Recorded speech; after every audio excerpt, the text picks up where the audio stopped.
جی السلام علیکم۔ آج پہلا باب جو ہے وہ ہم شروع کرتے ہیں۔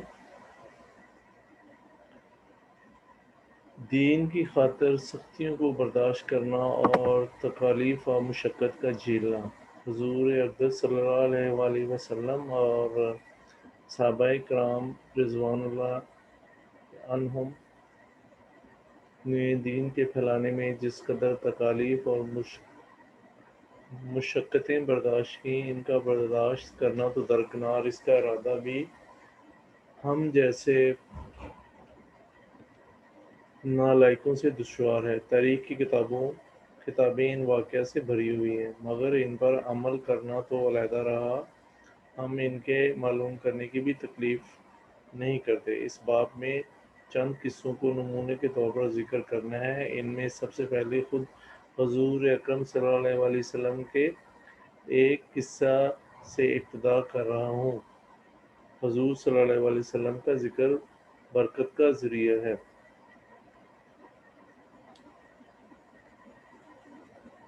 پہلا ہے حضور اکرم صلی اللہ علیہ وآلہ وسلم کے طائف کے سفر کا قصہ۔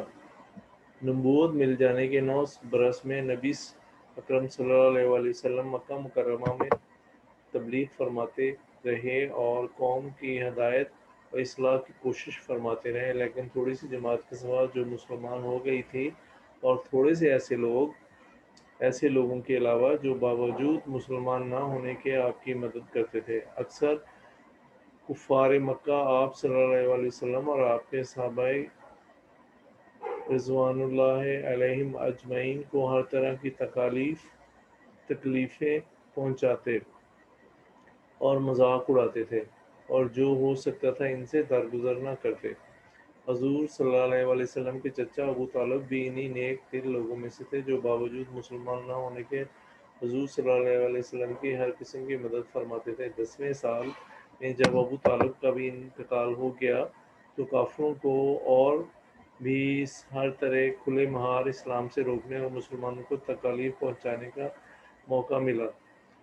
حضور اقدس صلی اللہ علیہ وآلہ وسلم اس خیال سے طائف تشریف لے گئے کہ وہاں قبیلہ سکیف کی بڑی جماعت ہے، اگر وہ مسلمان ہو جائے تو مسلمانوں کو ان سے تکلیفوں سے نجات ملے اور دین کے پھیلنے کی بنیاد پڑ جائے۔ وہاں پہنچ کر قبیلے کے 3 سرداروں سے جو بڑے درجے کے سمجھے جاتے تھے گفتگو فرمائی اور اللہ کے دین کی طرف بلایا اور اللہ کے رسول یعنی اپنی مدد کی طرف متوجہ کیا، مگر ان لوگوں نے بجائے اس کے کہ دین کی بات کو قبول کرتے یا کم سے کم عرب کی مشہور مہمان نوازیوں کے لحاظ سے ایک نوبارد مہمان کی خاطر و مدارت کرتے، صاف جواب دے دیا اور نہایت بے رخی اور بد اخلاقی سے پیش آئے۔ ان لوگوں نے یہ بھی گوارا نہ کیا کہ آپ یہاں قیام فرمائیں۔ چند لوگوں کو سردار سمجھ کر بات کی تھی، وہ شریف ہوں گے اور معزز گفتگو کریں گے۔ ان میں سے ایک شخص بولا، اوہو، آپ ہی کو اللہ نے نبی بنا کر بھیجا ہے۔ دوسرا بولا، اللہ کو تمہارے سوا اور کوئی ملتا ہی نہیں تھا جس کو رسول بنا کر بھیجتے۔ تیسرے نے کہا، میں تجھ سے بات کرنا نہیں چاہتا، اس لیے اگر تو واقعی نبی ہے جیسا کہ دعویٰ ہے تو تیری بات سے انکار کرنا مصیبت سے خالی نہیں، اور اگر جھوٹ ہے تو میں ایسے شخص سے بات نہیں کرنا چاہتا۔ اس کے بعد لوگوں سے نا امید ہو کر حضور اکرم صلی اللہ علیہ وآلہ وسلم نے اور لوگوں سے بات کرنے کا ارادہ فرمایا۔ آپ تو ہمت اور استقلال کے پہاڑ تھے، مگر کسی نے بھی قبول نہ کیا۔ بجائے قبول کرنے کے حضور صلی اللہ علیہ وسلم سے کہا کہ ہمارے شہر سے فوراً نکل جاؤ اور جہاں تمہاری چاہت کی جگہ ہو وہاں چلے جاؤ۔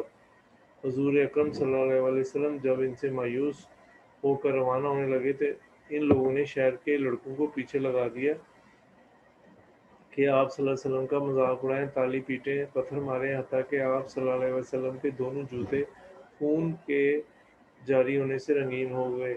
حضور اقدس صلی اللہ علیہ وسلم اسی حالت میں واپس ہوئے، اور جب راستے میں ایک جگہ ان شریروں سے اطمینان ہوا تو حضور صلی اللہ علیہ وسلم نے یہ دعا مانگی، اے اللہ، تجھ سے شکایت کرتا ہوں میں اپنی کمزوری اور بے کسی کی اور لوگوں سے ذلت اور رسوائی کی۔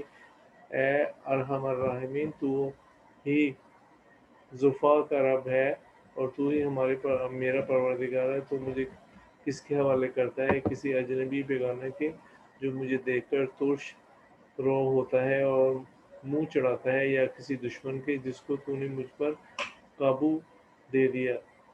اے اللہ، اگر تو مجھ سے ناراض نہیں ہے تو مجھے کسی کی بھی پرواہ نہیں، تیری حفاظت مجھے کافی ہے۔ میں تیرے چہرے کے اس نور کے طفیل جس سے تمام اندھیریاں روشن ہو گئیں اور جس سے دنیا اور آخرت کے سارے کام درست ہو جاتے ہیں، اس بات سے پناہ مانگتا ہوں کہ مجھ پر تیرا غصہ ہو یا تو مجھ سے ناراض ہو۔ تیری ناراضگی کا اس وقت تک دور رہنا ضروری ہے جب تک تو راضی نہ ہو۔ نہ تیرے سوا کوئی طاقت ہے نہ قوت۔ مالک الملک کی شان قہاری کو اس وقت جوش آنا ہی تھا۔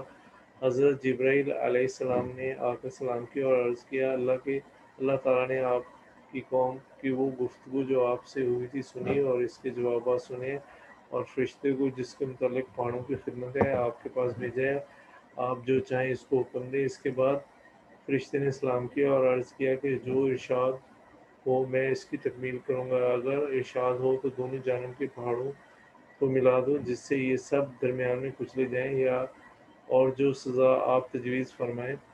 حضور صلی اللہ علیہ وسلم کی رحیم و کریم ذات نے جواب دیا،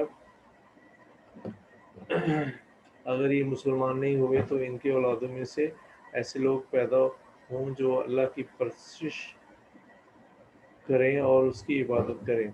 فائدہ یہ ہے اخلاق اس کریم ذات کے جس کے ہم نام لیوا ہیں۔ ہم ذرا سی تکلیف سے، کسی کی معمولی سی گالی دینے سے ایسے بھٹک جاتے ہیں کہ پھر عمر بھر اس کا بدلہ نہیں اترتا، ظلم پہ ظلم اس پر کرتے رہتے ہیں اور دعویٰ کرتے ہیں کہ اپنے محمدی ہونے کا، نبی کے پیروکار ہونے کا۔